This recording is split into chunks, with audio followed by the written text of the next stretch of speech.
This is a review of Jonathan Livingston Seagull by Richard Bach. I originally read Jonathan Livingston Seagull when I was 22, shortly after graduating college. I was named after the book. My name has the same syllables and is Jonathan Christopher Lippe. I used to see this book on my parents' bookshelf as a young kid, but always felt that I needed to be older to read it. It kind of looked like an older book or a book for older people, not for young people. Waiting until the time was right to read it was a good move. I enjoyed reading it in 2001. It was a short read. Recently, when looking online to purchase Illusions by Richard Bach, I saw that there was an updated version of Jonathan Livingston Seagull that had a rediscovered Part 4 in it. Since the year was 2018, I figured it was the right time to reread the book I was named after, especially since there is now a Part 4 added to it. The 4 parts of the book are broken into aspects of his journey. Part 1 is Jonathan as part of the seagull flock forced into the limitations of the rules of society, and he desired to experience more out of life and fly in forbidden ways and experience the glory of excellence.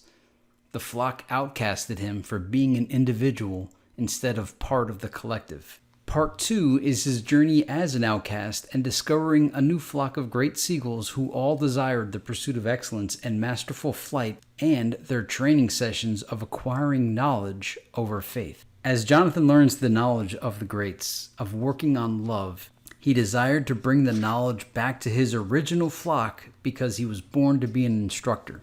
And I'll read this passage. As the days went past, Jonathan found himself thinking time and time again of the earth from which he had come. If he had known there just a tenth, just a hundredth of what he knew here, how much more life would have meant?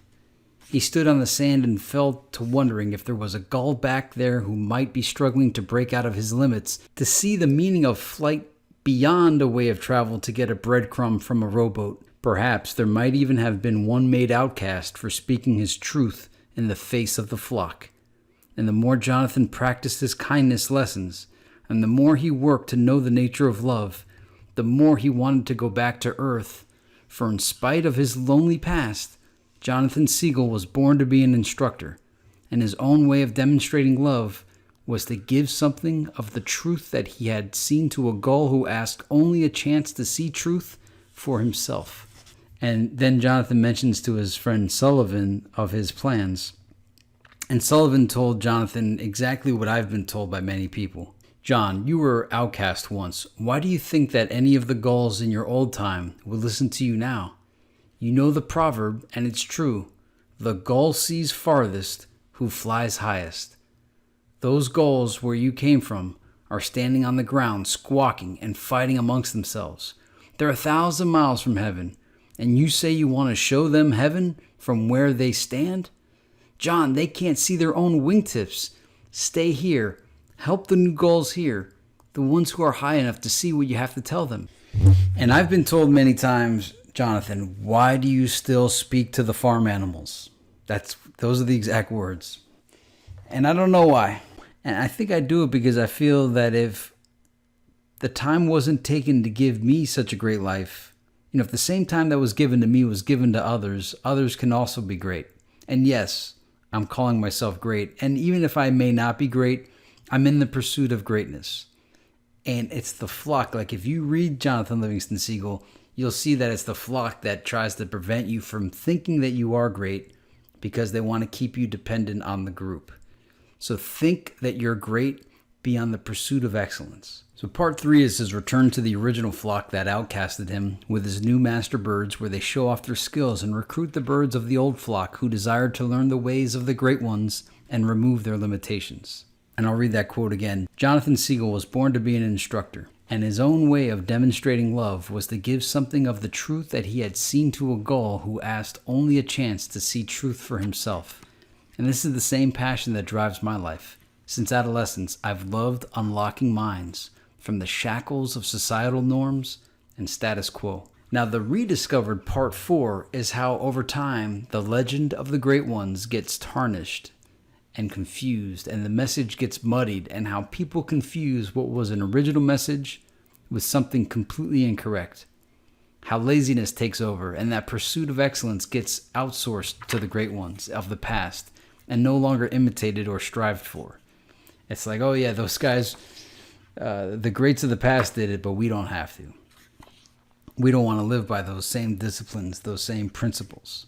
And I think it's an allusion to Jesus, being that everyone says you can't be like Jesus, and so therefore you don't even try to. When I think Jesus said, just love one another.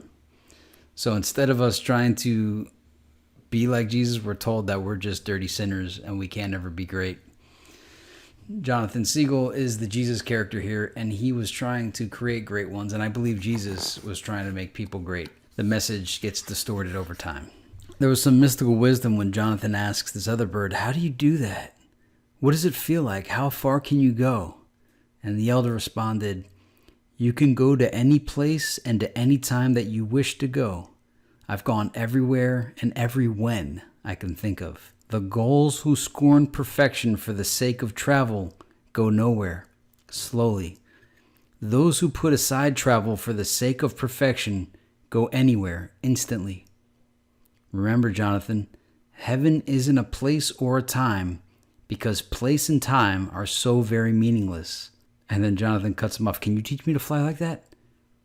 Of course, if you wish to learn. I wish. When can we start? We could start now if you'd like. And there was a line after the new flock saw Jonathan perform some great stunts. Sullivan says, you have less fear of learning than any gull I've seen in 10,000 years. And it reminded me of the line that Jay-Z says in Beach Chair. The line is, sunset hope, how you get so fly? I said from not being afraid to fall out the sky. My physical's a shell, so when I say farewell, my soul will find an even higher plane to dwell.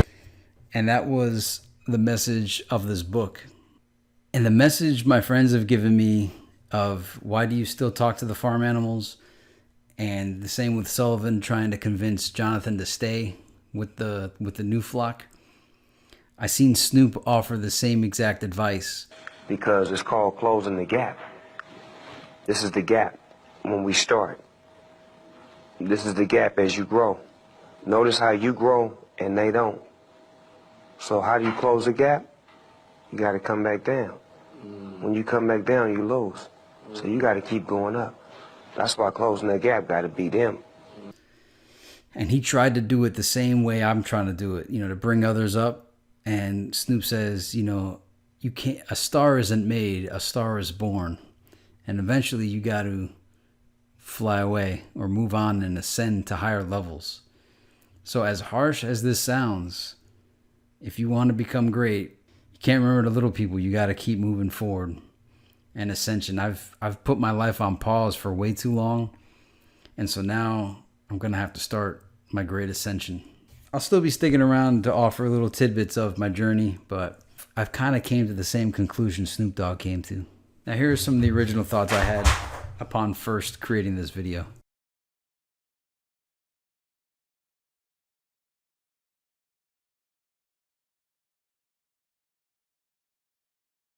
And as it seems, this seems like an average sized book, right? But it's really not this long because a lot of the pages are pictures of birds, right? So I read this book in about 2 hours. It's a short story. It's not like a full novel. So you could get this thing knocked out fairly quickly. It's a really good short story. I think at the time this blew people away. What it rekindled for me is the pursuit of excellence. We don't have the pursuit of excellence anymore. I'm going to make a video called 1992, the year failure became an option. And I'll explain that in another video. But this rekindled that pursuit of excellence because, flight. This was written, I think, in 72. So our country was a lot different back then. People were a lot different back then. People had that pursuit. 1970, the photographs. Yeah. So this book is from 1970. Back then, people pursued excellence. But nowadays, it's like the pursuit of excellence is frowned upon. It's like, what are you trying to do? Be perfect? And so I think part of Make America Great Again is going to rekindle that spirit of the pursuit of excellence. That used to be a phrase of our society, the pursuit of excellence. I think Chrysler or some car company had pursuit of excellence as their slogan. And you don't hear that anymore. But rereading something like this, will rekindle that spirit. It'll get you to drive to be the best you can be. Short story, but it's a story about a seagull. And I remember reading this when I was 22. When I read it, I was like, wow, I really am the Jonathan of Jonathan Livingston Seagull, because he doesn't want to be part of the flock, because the flock wants to limit your capabilities. So I guess even the pursuit of excellence was frowned upon back then. But I remember just throughout school, myself and others that wanted to go above and beyond the skill set and just become great. And it was like we were always confined to the rules, confined to the boundaries, and not told to just go out there and be all you can be. And so Jonathan wants to do these flights that are way beyond what it's thought that birds can do, because I think the mindset of the flock was you fly to eat. And Jonathan wanted to fly to live. Not to live to survive, but to live, to truly live, to be alive, to fly, to do moves and to do things that the birds hadn't done before, to push the boundaries of what is possible. The flock outcasted him because of that, and he didn't care.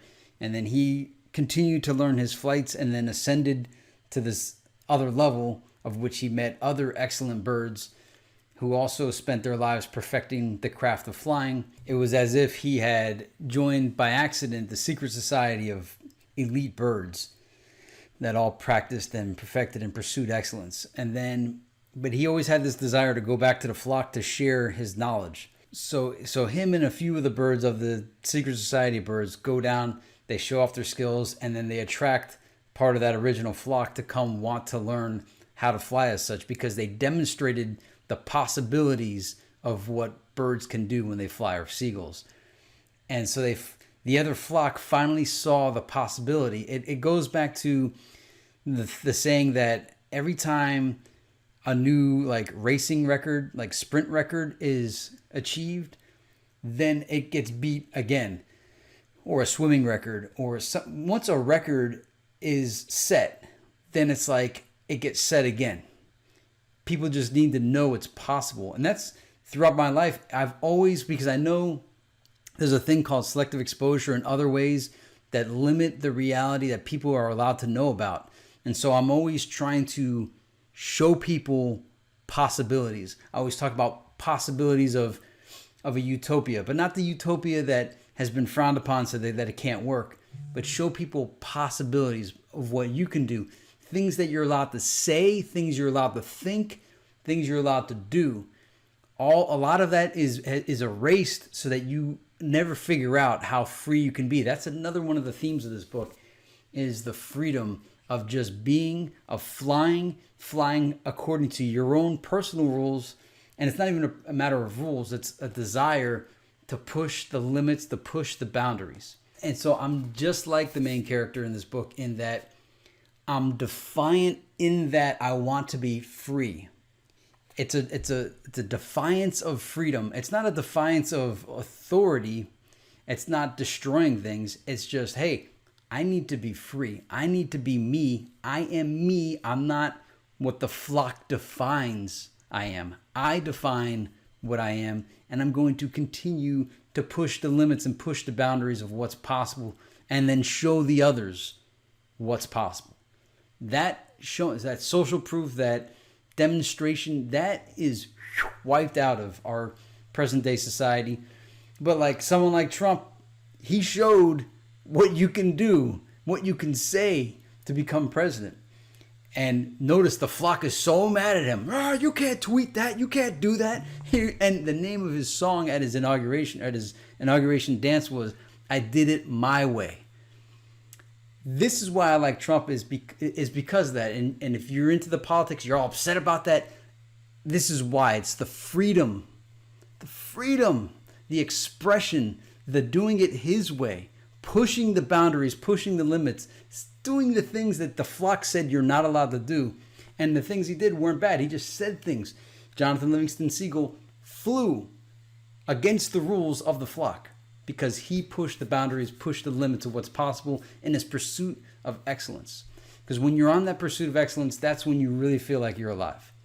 If not, you're just part of the flock flying to eat. flying to survive, just getting by, being happy with scraps and crumbs, what they give you, instead of pursuing it on the hunt, the trailblazer, the explorer, that spirit. It's rekindled. You have to read this to understand it. If I explain the plot of the story, the plot of this story, I don't believe is what the author had intended. It's the spirit that made this book popular. It's not the plot.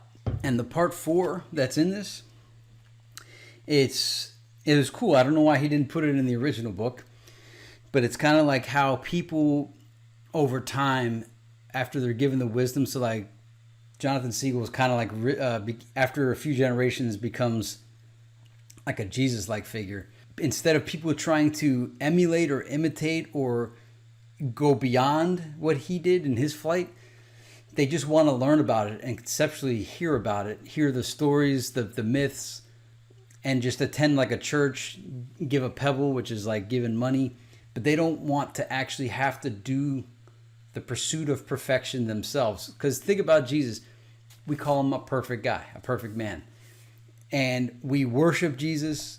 We do all these things for Jesus, but we don't try to be as Jesus. In fact, say, I try to live like Jesus. They get, you can't be Jesus. And everybody cuts you down. You're not allowed to be like Jesus. Only Jesus is perfect. And it's like, oh, hey, dude, I'm just trying to be like Jesus. I'm not trying to be God. I'm just trying to be like God. And they always want to cut you down.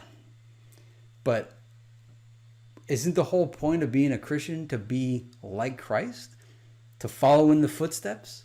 Or the way I see it presented is it's a submissive thing.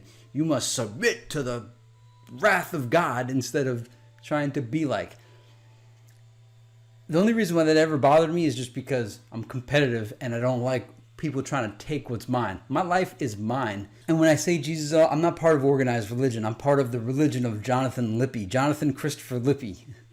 But if Jesus was the perfect man, I want to emulate perfection. I'm on the pursuit of perfection, the pursuit of excellence. That's what Jonathan Livingston Seagull's about. Making America great again. That's what I'm about. That rekindling that spirit that once was, at least it was for this author in 1970, even though he had to speak against the flock and be an individual. But that's what I'm trying to talk about. So if you want to rekindle that spirit, if it's lost within you, if it once was within, it's a quick read. It's a quick read, about a 2-hour read. You'll feel good. You'll enjoy it. It's a wonderful short story. Richard Bach did a great job on this, as well as Illusions. I may read some of his other books. He's got a wondrous insight, and he had it even back then. So I can't imagine how people received this back in 1970. I wasn't alive, but it was named after the book. So I'm happy. I'm actually so thrilled I was named after this book. I 100% identify with Jonathan Livingston Seagull. In fact, when they call him Jonathan in the book, I feel like this is the book of me. So if you want to know me, this is it. It's phenomenal. Being the fact that my mom named me after this book, and she bought this book. She bought it 40 years ago. Wait, what is it, 2018? Like 40 years ago, almost like 38 years ago. She still hasn't read it, but yet they picked the perfect name for me because I am Jonathan Livingston Seagull, and I recommend it. Short read, 2 hours. If you're mad about the Trump stuff, get a life because it's all about making America great again. It has nothing to do with any of the crap that CNN, MSNBC, Comedy Central, or what's the NPR. Stop watching the news. They're full of crap. It's not even about Trump. It's about the spirit of liberty, freedom, and the pursuit of excellence. Not the pursuit of perfection, the pursuit of excellence. And you might say, why couldn't you just do this video and left Trump out? Because I told you it's about the defiance of the flock. See, as the flock, you're trying to define the rules that I have to live by, that I have to do a video and remove Trump from it. But this is my defiance to stick that in there, to say, no, you don't define, I define. Now, you do have the choice of saying, you know what, bye, I'm not going to sub your channel, but I'm trying to show you what freedom, this is the freedom to just do it with no fear, with no care. Because Jonathan Livingston Seagull, he went against the flock and they outcasted him and he was completely okay with it. He was like, fine, you guys don't want to learn how to fly, to be the best you can be? Well, then continue living by someone else's rules. I'm going to make my own. I did it my way. So that's why I did it. Make America great again. And if Richard Bach is seeing this, I'm sorry for associating you with Trump. I'm not saying that Richard Bach or Jonathan Livingston Seagull has anything to do with Trump. This is just my act of defiance, to throw it in your face, to do what I wanted to do. Because everything to me is all interconnected. Anyway, have a good one. If you want to buy Jonathan Livingston Seagull, the link is in the description below. See you next time.